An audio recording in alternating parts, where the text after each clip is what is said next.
Hi everyone, welcome back to another Beyblade Burst Rise unboxing. I mentioned I've got a few of these to get out, so here we go again. This time with a double pack in which we get the right aRTEMIS A5 Bay and DUSK BALKESH B5. I'm pretty keen to check these two out. Nice graphic of them on the front. Let's go over to the back to our parts listing. So starting off with DUSK BALKESH. So we've got our BALKESH chip here, which is a left spinning chip, and then down to the layer, so a defensive type of layer with him. And our forge disc is D48, or the 7 forge disc. The performance tip TH16 is the HYPERSPHERE version of Orbit. And we've got his performance stats here. So 5 to runtime, so that's very much reflecting the original Orbit driver with that stat. 1 to drop-in rate. Over to aRTEMIS now, so right aRTEMIS A5, and as the name suggests, is a right spinning chip there in the center. We are going to call it a chip because that's pretty much what it is. And then the layer is an attack type of layer, and below we've got our forge disc, so D74 or Python, and finally his performance tip, which is TH01, and that's the HYPERSPHERE version of Jaggy, so that's going to be interesting. And then down to his performance stats at the bottom, so 5 to drop-in rate and 1 to runtime. So opposite ends of the scale there with these two bays. That's it for the packaging, so time to open him up and have a closer look.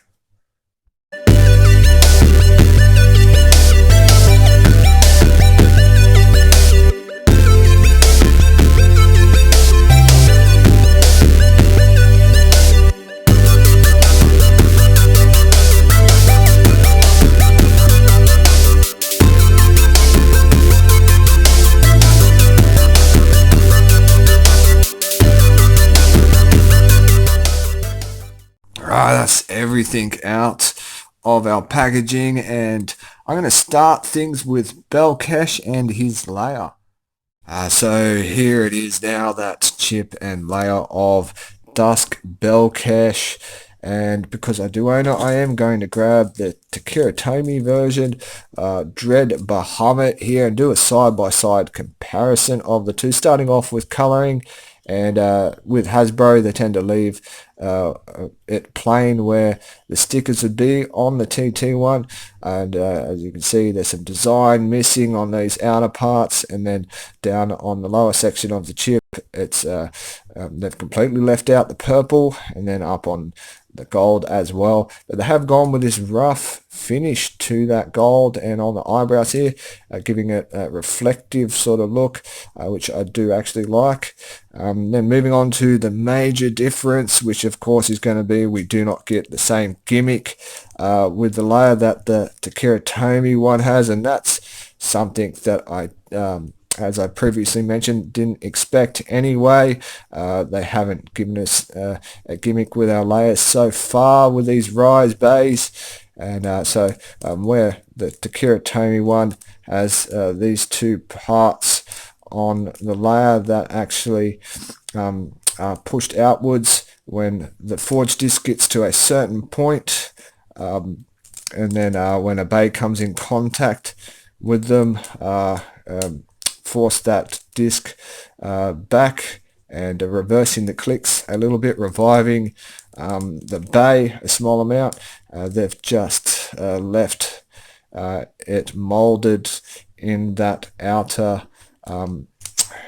sort of design, completing full circumference of the circle, making the layer definitely more of a defense type of layer. And then we're going to move on to another major difference, which will be the centerpiece to our chip here. So the TT1, if you remove the chip, it has what is called a GEN weight, and that's actually a burst stopper that provides resistance on that forged disc, stopping it or preventing it from being able to get past as easily as it normally would. And then we'll go to a Hasbro one and pop him out, and that's just molded in there. There is no burst stopper at all, and that forged disc is going to be able to move past move through that section freely. And that's it for all the differences there, other than our teeth, where of course the aRTEMIS have teeth on their chips. We've got the slope system with the Hasbro ones. I'm going to put that QR code into focus now so you can grab it if you would like, and then we'll move on to our forge disc for DUSK BALKESH. And nothing special about our forge disc. It's the 7 forge disc. It's been around for a while now, since the God series of bays, or Evolution if you're talking Hasbro. It's a defensive style of forge disc. It's well balanced and has a medium amount of weight. You can attach a frame to it, which with the TT Dread Bahamut, it came with the wall frame, so that'd probably be the one you'd want to go with this bay if you're trying to imitate that one. And yeah, let's move on to our next part here, our performance tip. With that, we've got, and I am going to make a correction to what I said when reading out the back of the packaging here. I'm going to change that to the HYPERSPHERE version of aRTEMIS. And the reason I am making that correction is if I get my aRTEMIS here, which is what the original BALKESH had as its performance tip. So I'm going to grab my aRTEMIS here, and I'm going to get the Orbit driver, which is what comes with Dread Bahamut and what they use in the series. And you can notice that the majority of the similarities go to the aRTEMIS driver with the 4 teeth instead of the 3 that Orbit has. And then we've got these outer parts here with the triangles or points that reflect the design of the 4 sections of the aRTEMIS driver as well. So definitely correcting myself to the HYPERSPHERE version of aRTEMIS. Got a nice big rounded surface to the tip there, and it's got a really smooth quality to it. There's not much roughness at all.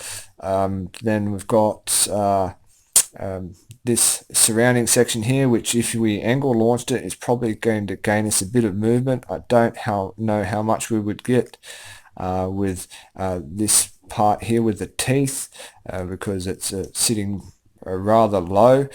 And then we've got some curved edging, so a bit of life after death with that design that you wouldn't get with aRTEMIS.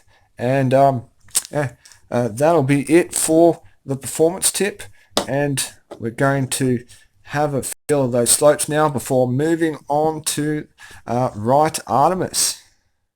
Let's get all of our parts together, and that HYPERSPHERE sitting in there, right? It's a left spinner. Tricked myself. Alright, get it up here, and let's feel those. Let's feel those slopes, and some nice resistance there to start with, and continuing all the way as well with that resistance. So that is good to feel that.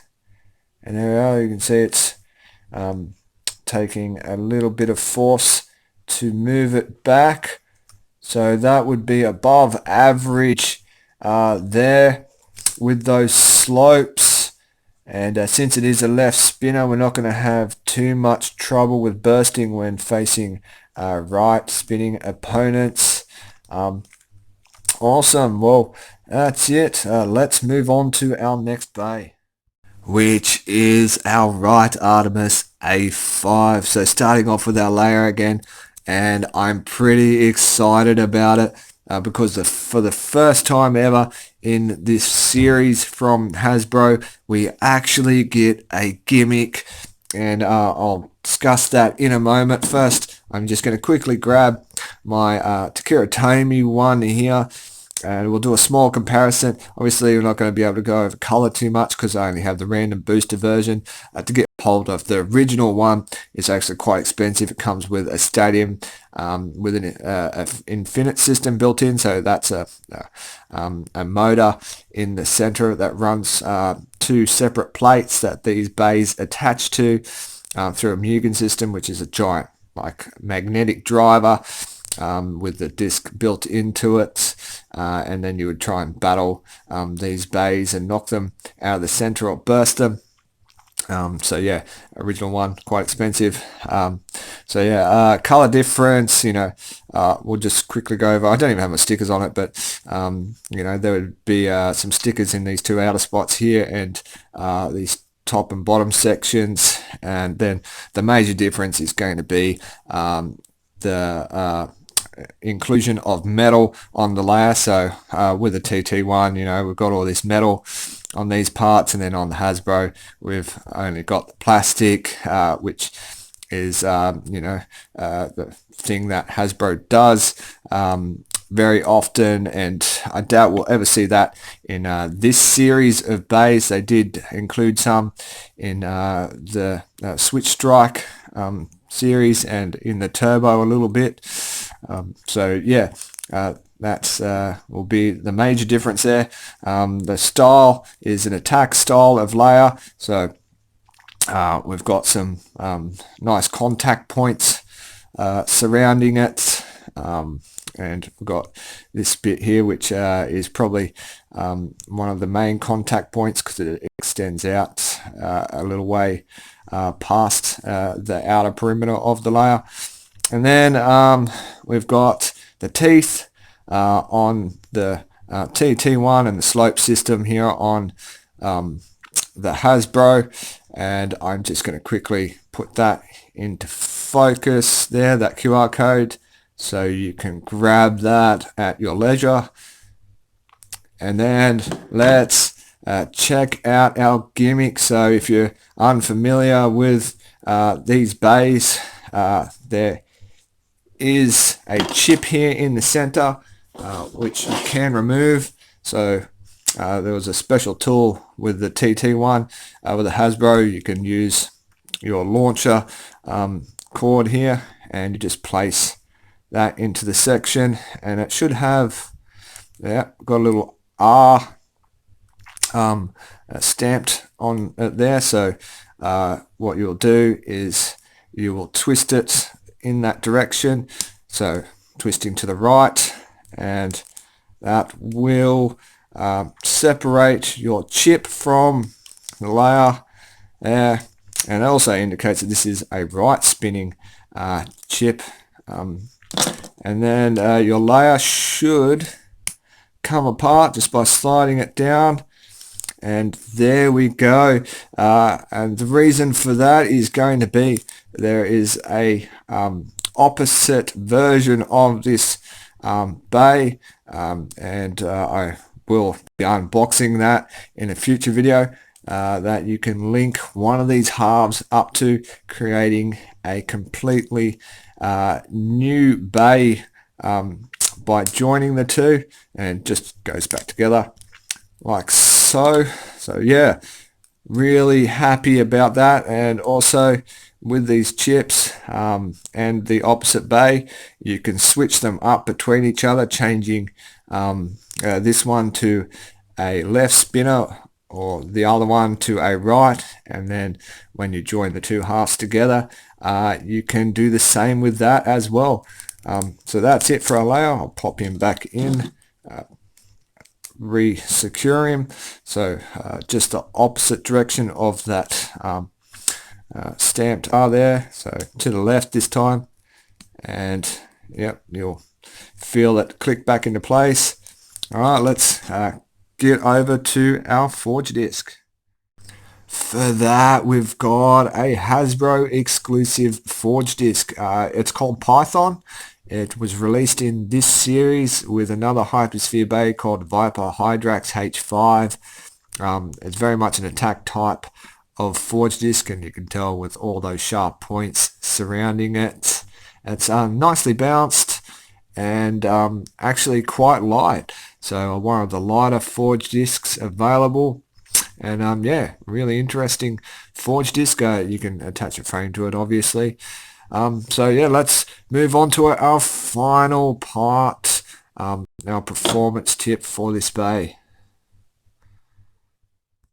Which we have something else I find pretty interesting. We've got the HYPERSPHERE version of Jaggy for Hasbro's choice of performance tip with this bay.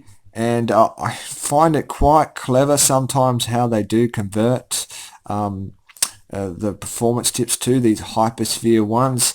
I have the original Jaggy here, so we can do a quick side by side, and if you look closely you'll notice the similarities. So we've got that 8-pointed sort of star there on the tip, and then surrounding that a whole bunch of grooves, very much like the ones surrounding the tip over here on the original. And then we've got another set of grooves just like it as well. And we'll talk about how this will perform. So with all those grooves, it's going to get a decent amount of grip on the stadium. We've got a nice large curved surface, so we've got a lot of contact with the stadium with that as well. So it's probably going to represent that stat on the back of the packaging pretty well with that low run time. We might get a bit more stamina out of it if we tried to launch on the tip away from the sides of the stadium. We might get a little bit of life after death because of that curved surface. But yeah, it's very much an attack style that we've got with it. So that's it for our parts. Let's piece this guy together and feel just how strong those slopes are. Here we go, forge disc and our performance tip. I'll get it right this time. It's a right spinner, so to the right, and there's like we get a bit of initial resistance there, and it smooths off. So we don't continue the resistance all the way through the slopes like with BALKESH, but it does seem like there's a bit of angle to them. So if I turn it, it seems like it wants to go back. So yeah, I'd give that about average for the slopes. So that's it.